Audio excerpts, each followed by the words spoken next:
Hi friends, welcome to Aditi Food Channel. I'm Sujata Shivashankar. Today I'm going to show you how to make green chutney for chaat.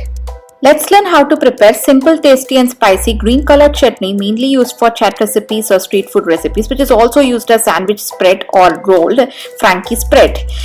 Firstly, in a blender jar, take 1 cup of fresh coriander leaves and half cup of fresh mint leaves for better green color and taste. Also add 4 cloves garlic, 3 inch ginger and 3 green chilies.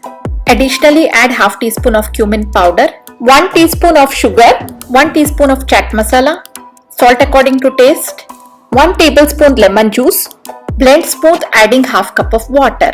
Finally, green chutney for chaat is ready to use for sandwich or chats. Typically, hari chutney is used as a taste enhancer in street side chaat recipes, sandwich spread for sandwich recipes, or while preparing the katti roll or frankie. Try our green chutney recipe at your home. Like, share, comment and subscribe to Aditi Food Channel. Thank you for watching.